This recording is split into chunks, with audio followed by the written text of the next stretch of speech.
Jack, you see that Domhnall has basically driven in between you guys, keeping pace with the truck. The crane is outstretched towards the catapult, and your brother is currently shimmying across it towards the girl in the catapult. Okay, then I will just try and keep the rope taut. And I guess that's a good thing to point out. Zach, you see the rope's actually brushing your hair, like it's right above you. Okay, the situation isn't that bad, I tell myself first. And then I turn and say that to Evelyn. The situation isn't that bad. I'm kind of expecting her to retake the wheel as I am leaning over and attempting to drive sideways. Oddly enough, she is completely silent and she's still kind of crouched over. You see her kind of look at you wide-eyed. Okay, I'm not quite sure what just happened, but I am going to crash this car into something. I look around at the wasteland, somehow, unless you put your hands back on the wheel. So can you I'll give you, do you want a cigarette? They're terrible for you. I won't light it. They're good for stress. Look at me. I maintain eye contact. Okay, Evelyn, I'm going to take my hand off of the wheel. I slowly retract my hand from the wheel. She kind of straightens up, pulls the cigarette out of your mouth, puts it in her mouth, and grabs the wheel.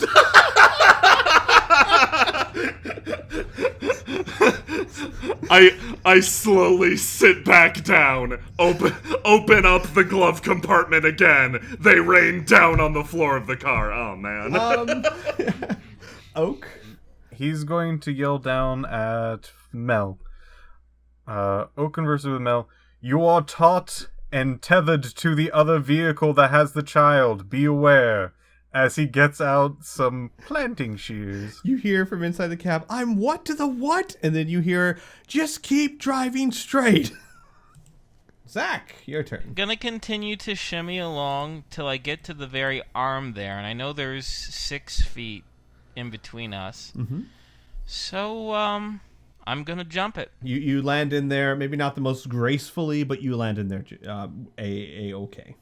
After a quick glance, seeing that there is a body lurched over there and realizing that can't be good, nothing's driving this, I want to use telepathy, because I'm sure the kid is still screaming, wind is howling, the whole thing, right? So, I want to use my telepathic psychic power to connect to her mind and say a very short message, which is, don't be afraid, hang on to the man as tight as you can, and then I'm going to reach out for him or her. Her eyes don't grow any less wide, but she clamps her mouth shut and, looking very, very terrified, reaches out like tentatively and then runs into and like hugs your leg. And from this close, you can tell it is a she. Then the idea is, the idea that I have is to actually pick her up so that she, like, her arms around my neck, and then I want to use the rope to steady myself and crawl back onto the crane as carefully as possible. So you are crawling across the crane, and your leg slips a little bit when the car jostles the crane, and one of your legs slips off, and you fall to a point where you're still holding yourself, but one of your legs is dangling a few feet off the ground. And there's a small cry of fear from the girl. Just gonna say, it's alright, and I'm gonna just try to re-steady myself. Is it safe to say that you feel yourself slipping? And you urge the girl to hold onto the crane? Mm-hmm. Okay. So the girl, you feel yourself slipping, the girl grabs onto the crane, and you slip to where you're hanging on from your arms. So you're still hanging onto the crane. You don't have any difficulty, especially since Domhnall is working with you. You won't have any difficulty getting yourself back up. As long as you manage to do this slowly and carefully, Domhnall's going to be slowing down. You won't have too much issue getting her safely, as long as you are careful. We'll say this. Mel will slow down. Everyone will slow down. Eventually, everyone will come to an actual stop. There's no one driving anymore. All the vehicles have come to a stop. Except for the truck, which is actually continued slowly rolling backwards. As far as Mel and Charlotte, Mel is just breathing hard, and you hear, "God damn, that was close."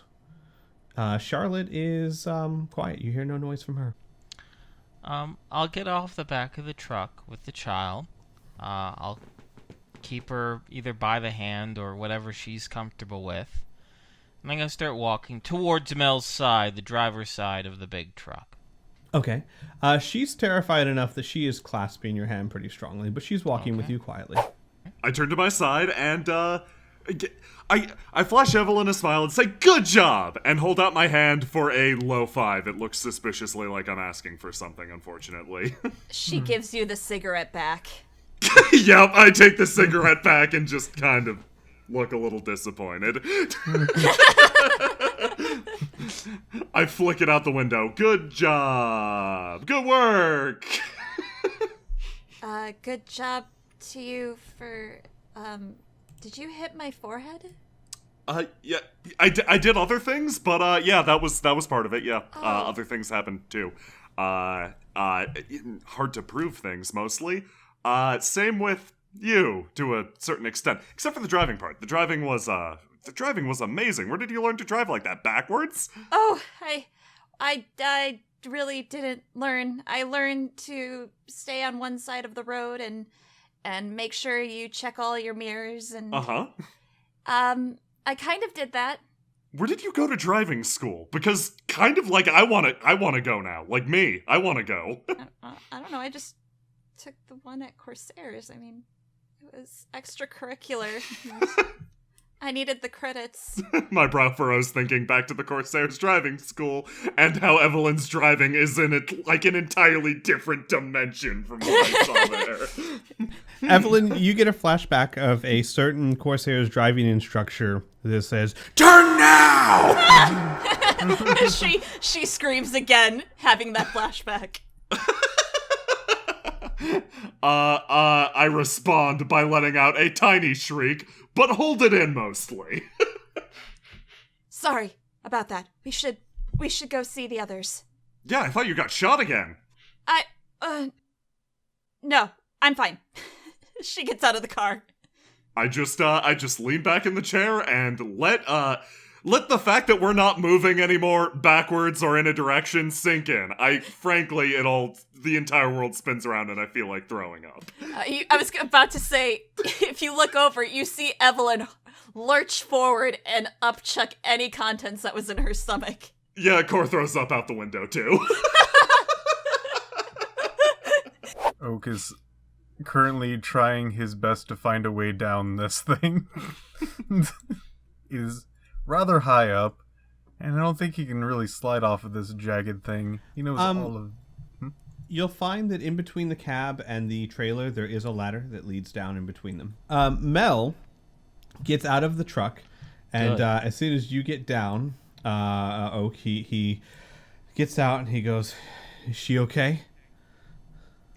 When were you going to tell us that you're transporting kids?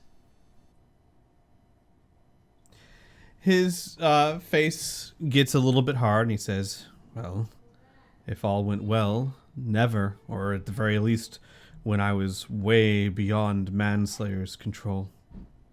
You okay, Jack? Jack will give a quick nod. Everyone else all right? Evelyn will give a shaky nod. Yeah, I'm more or less incapacitated at the same time, but lurched over the side of the car. I offer a weary thumbs up. I am out of it at this point. Jack will bend down to the same height as the child, and in a soft voice ask, "Are you okay?" The kid's still a bit wide-eyed, but she nods quietly. "Here, come with me. I'll get you to your friends." She again nods quietly and says, "But do we have to go back in the trailer now?" He'll just look over to Mel. Mel will sigh a little bit, and he'll say, "Just for a little longer, little one. I'll get you home."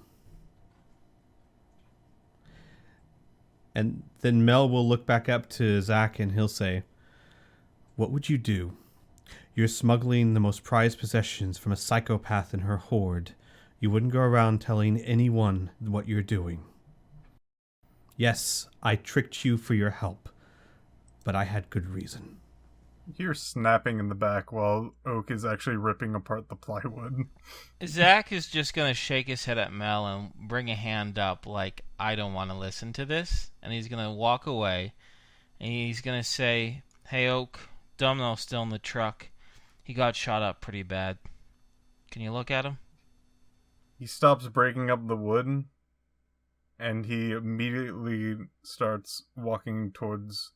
I'm assuming that you pointed towards any particular part that he thinks might be holding a person.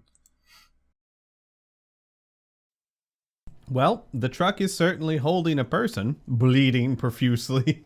Domhnall is resting with his palms on the steering wheel, his eyes closed, and is breathing stably.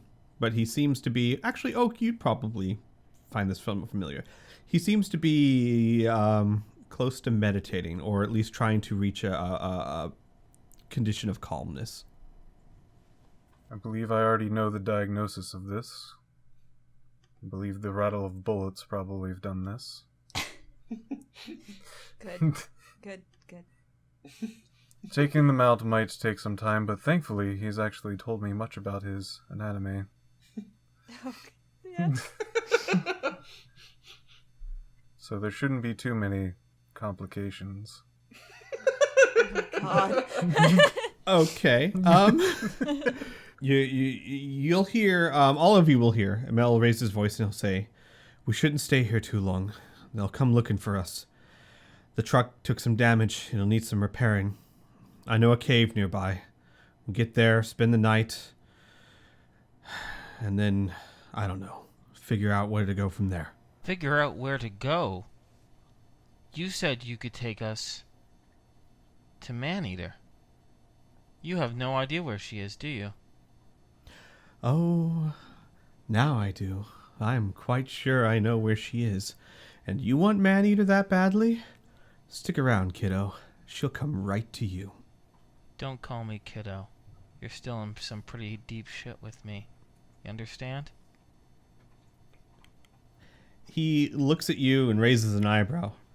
I really, really have bigger problems right now than trying to make you happy. Well, good thing you're not going to remember this, Jack says. And I'm going to move to slug him. He's not going to dodge or anything, so just do damage. Okay. Whacha! Wakak. All right. Bam. It still connects solidly. And splits his lip a little bit. Oh, now I want to actually use my my memory bleed power to make him forget that. Okay. So here's what he says. He'll go, yeah, okay, maybe I desert. And then he pauses for a moment. We need to get moving. Yeah, where's this cave? Zach says with a bit of a smile. Right. Not too far from here. Your friend, you said he's injured. Can we treat him in the cab as we move? That'd be unwise, but I can do small. How long will it take you? Take me 20 minutes for a moderate patch-up. Mel sighs again. Just work fast. I think we have that much time, but the sooner we're gone, the better. And with that, he'll start climbing up the ladder towards the top of the trailer. You guys see Charlotte has moved around to the front of the truck, watching the entire exchange with a blank look on her face. During the exchange between Mel and his brother, Jack takes the child's hand and leads her back into the truck with the rest of the children. When you get down there, you find out that the tanker itself is empty, except for the kids, and there have been what looks like handholds welded into the bottom of it for the kids to hold on to. Jack, without a word, sits down with the children and monitors them. Several of them will say, "Are we there yet? Are we home?" Not yet, little one. We'll get there soon. We need to stop for repairs. But don't worry. We will keep you safe. They're a very quiet bunch. With With the shaky grip, Cor slowly opens the door and begins to walk, much like an old man on his last legs, across the wasteland. He makes it 3 paces and then hits the dirt. Are you... She kind of leans forward like she's gonna help, but like awkwardly like puts her hands out and then puts them back in and looks at him. Is everything... Are you, do you need... Cor is in an entirely different world at this point. All he can remember is the past 10 minutes and lots of screaming. Do you need anything? A few mumbled words come from the ground. Yes. She actually kneels down next to you and, like, pats your head and goes, there. It'll all be okay. Suddenly, Cor's voice slowly gets a little bit louder. Man, I am really hungry after all that, actually. Wow, I lost everything. I'm suddenly sitting up with a hot plate braced in my lap. I could really go for something. Anything? What do I have? I begin to search through my pack for whatever supplies I have. Evelyn looks dumbfounded. I take a look at the surrounding landscape. There is absolutely nothing to forage. Just sticking his lip out in a pout, Cor unhappily unloads a ration on top of the hot plate. You want hot ration? It's mildly warm. That's the best I can offer. Mildly warm ration. Actually, I don't think I'm very much hungry. Really, I'm starving after all that. No, I'm okay. You recover quickly? Yeah, well, I'll throw some additional hot ration on, mildly warm ration on, and, you can have it or not. Maybe Dom needs it. He's not doing so hot over there, apparently. No, it doesn't look like it. Evelyn kind of looks over and sees kind of oak. That's enough for her to be unsettled. I guess Cor, with a long stride, suddenly recovered, wanders over and wanders past Evelyn and over to Oak and begins to try to offer the man hot ration. Mildly warm ration. He looks down at it. Sorry, I've drinking quite a bit. I am quite full. Oh yeah, that drinking contest was amazing. You guys are incredible. Cor looks back and forth between Oak and Evelyn. Like, man, fantastic drinker, fantastic driver. You got literally unbeatable duo. He nods and goes, "You passed out. Should I give you a checkup?" As he almost brings up a hand to your face while saying that. A single bead of sweat runs down Cor's forehead. He doesn't know why, and lets out a nervous giggle. You see Evelyn backing away. Maybe that'd be good, but I think your hand is currently in my friend. I look over at the treatment underway. Oh yes. I always wanted to look at one of these close up, and he goes back to it. Nice guy. Cor nods.